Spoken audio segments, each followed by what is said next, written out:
The world saw me as a ghost, a pale watercolor painting left out in the rain.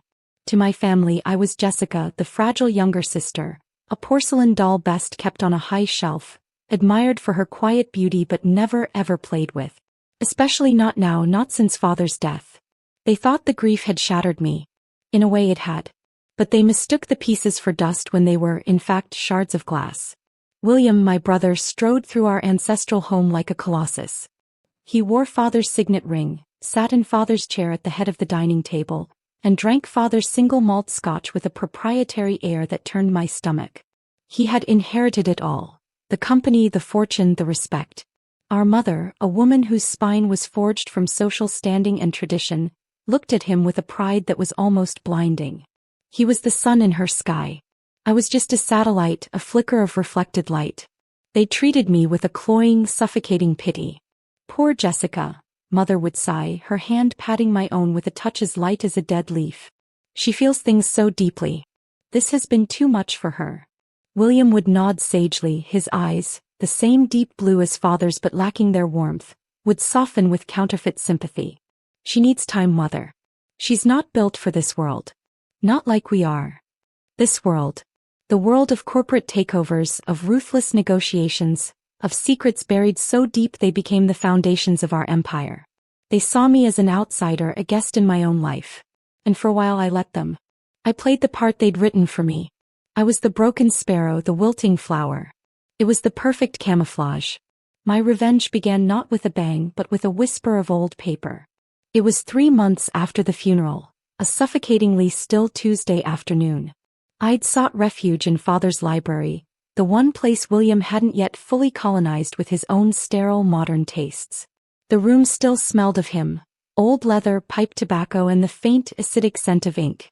I ran my fingers along the spines of his books, searching for a ghost of a memory, a sliver of the man who had, I once believed, loved me. My fingers snagged on a loose floorboard beneath his mahogany desk. Curiosity, a long-dormant instinct, stirred within me. I pried it open. Beneath it lay a slim leather-bound folio I had never seen before.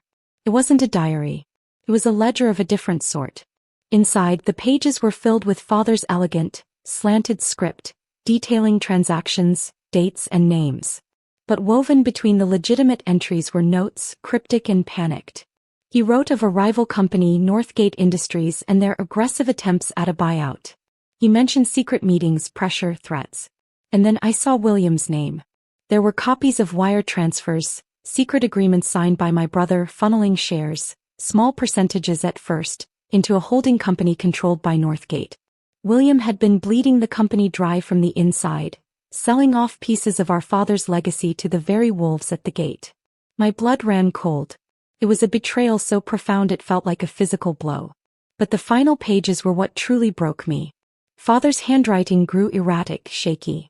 He wrote of a confrontation with William. An argument.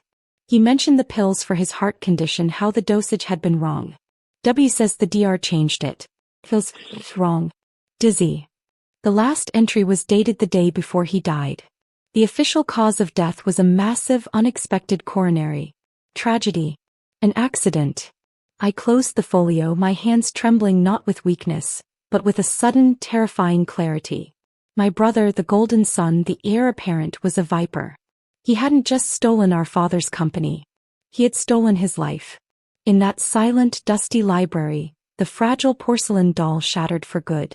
And in her place, something cold and hard and patient began to take shape.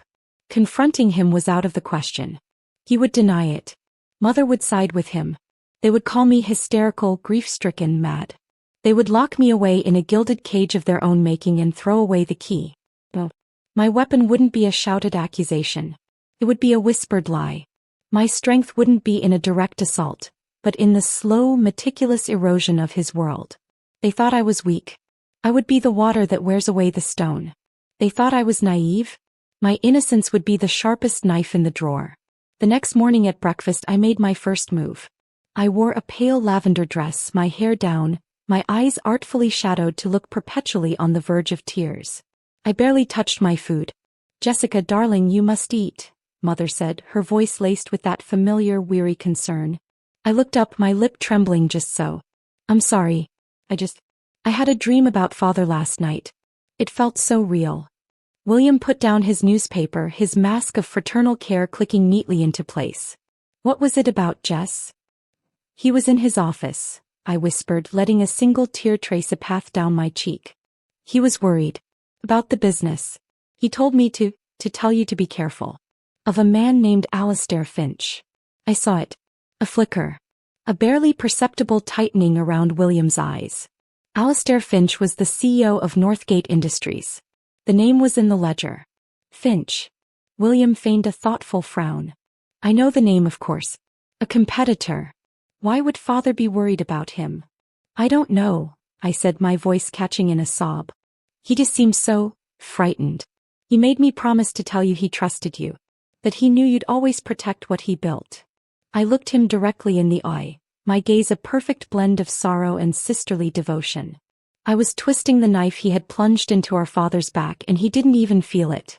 He just saw his fragile little sister, lost in her grief. Of course I will, Jess, he said, reaching across the table to pat my hand. His touch felt like a spider's. Don't you worry about a thing.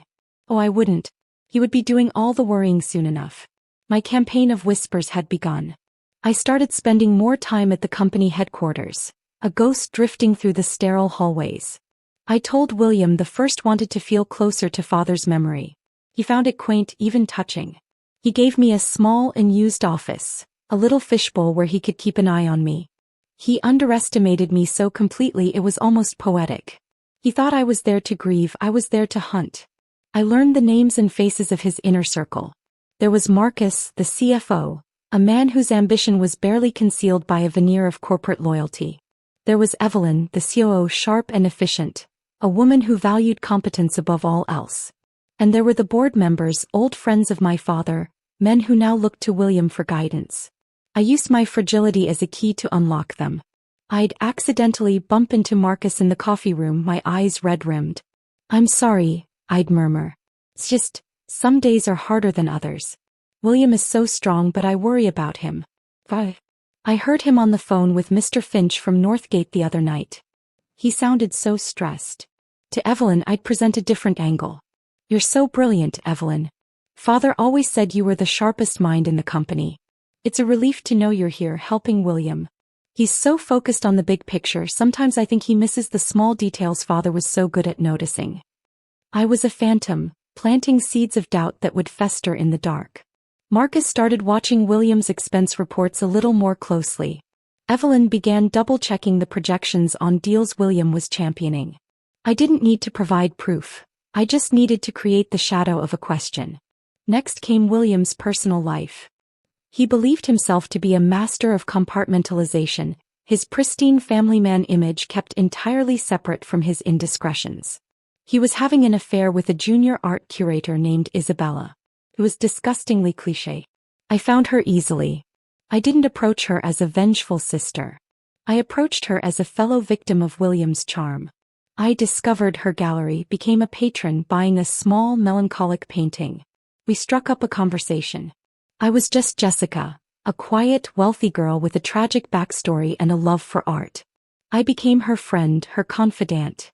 I listened for hours as she spoke of William. Of his promises, of his passion, of the wife he claimed to no longer love.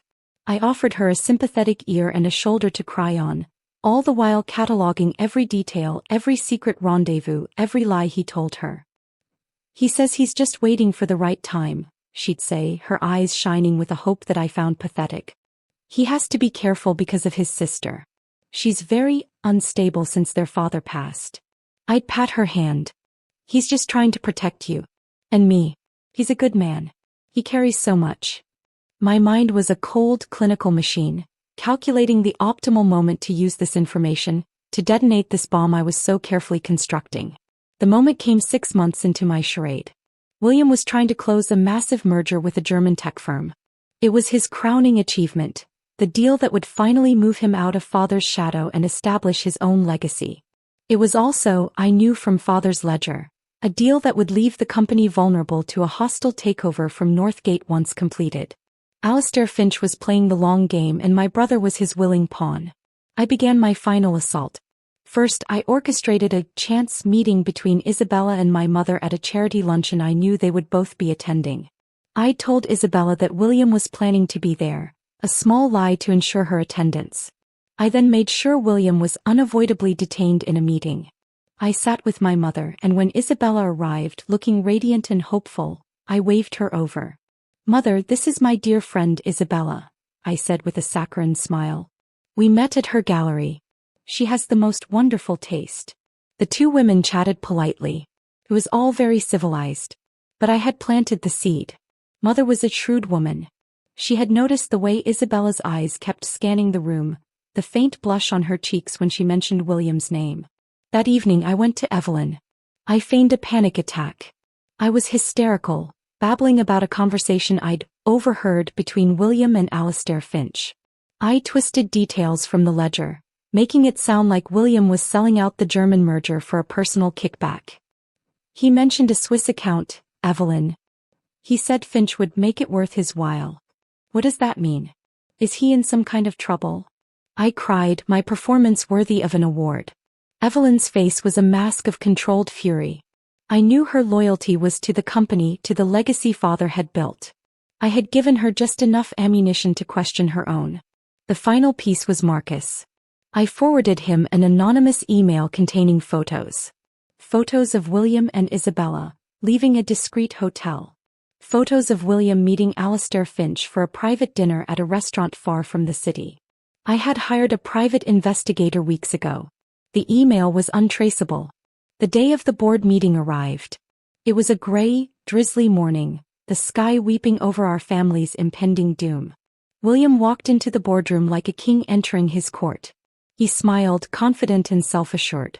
He had no idea he was walking to his own execution. I was there, of course. The grieving sister, present for moral support. I sat in a chair against the wall, a silent, unassuming shadow. The meeting began. William presented the German merger with flourish and gusto. He spoke of synergy, of future growth, of a new era for the company. When he finished, he looked around the table, expecting applause. Instead, there was silence. Then Evelyn spoke, her voice like ice. "William, before we vote on this, I have some concerns regarding your relationship with Northgate Industries." William's smile faltered. "I'm not sure what you mean, Evelyn." "Aren't you?" Marcus chimed in, sliding a file across the table. "These are your expense reports for the last 6 months. The dinners with Alistair Finch, the trips you didn't disclose. It seems you've been very friendly with our biggest competitor." Panic flashed in William's eyes. He started to bluster, to deny, but the questions kept coming, a relentless barrage from all sides. The board members, father's old loyal friends, looked at him with dawning horror and contempt. And then the boardroom doors opened. My mother stood there, her face a pale, rigid mask of fury. Beside her stood Isabella, weeping. "William," my mother's voice was a venomous whisper. "This young woman has told me some interesting things." It was a masterpiece of destruction. A perfect storm. His business dealings questioned, his character assassinated, his personal life imploding all at once, in front of the very people whose respect he craved most. He was trapped, exposed, a cornered animal. He looked around the room, his eyes wild, searching for an ally, an escape. And then his eyes landed on me. I met his gaze. For the first time I dropped the mask. The fragility, the sorrow, the innocence. It all melted away. What was left was cold, hard, and utterly triumphant. In my eyes he saw not his broken little sister, but the architect of his ruin. And he understood. He finally understood. He didn't scream. He didn't rage. He just made a small, strangled sound, the sound of a man watching his entire world burn to the ground. He had lost everything. The deal. The board. His reputation. His mistress. His mother's esteem. Everything. He was escorted from the room, a broken man. In the ensuing chaos, as the board members argued and my mother sobbed, I stood up. I walked to the head of the table, to the chair father had sat in, the chair William had coveted. I placed my hands on the cool, smooth wood. "There is a way forward," I said. My voice was quiet, but it cut through the noise like a razor. All eyes turned to me. The ghost was speaking. I reached into my purse and pulled out the leather-bound folio. "My father foresaw this betrayal," I said, my voice steady and clear. He knew the company was at risk. But he also left a roadmap. A way to protect his legacy. A way to not only survive this but to become stronger than ever. I opened the folio and began to speak. I laid out William's treachery in meticulous detail, but I framed it as a crisis I had uncovered, a disaster I could now avert. I outlined a counter-strategy, using the very information from Father's notes to turn the tables on Northgate. I was decisive, ruthless, and more competent than any of them could have ever imagined. I was my father's daughter. They stared at me, this collection of powerful men, their faces a mixture of shock and awe. My mother looked at me as if seeing me for the first time. The pale watercolor had become a portrait in oil, stark and commanding.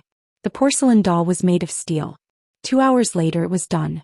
The board voted unanimously. I was appointed interim CEO. Tonight I sit in my father's office. It smells of leather and victory. William's things have already been removed. I look out over the glittering cityscape, a kingdom I conquered not with an army but with a whisper. They all underestimated me. That was their first mistake. It was also their last. A strange, cold peace settles over me. I feel no remorse, no guilt. Only a quiet, chilling certainty. The world sees a tragedy, a family torn apart, a daughter stepping up in a time of crisis. They see the story I wanted them to see. They don't see the shards of glass beneath the surface. They don't see the ghost who became a queen. They just see Jessica. And for the first time in my life, that is more than enough. If you like this story, please like this video, subscribe to the channel and share your impressions of this story in the comments. To listen to the next story, click on the box on the left, and thank you for watching.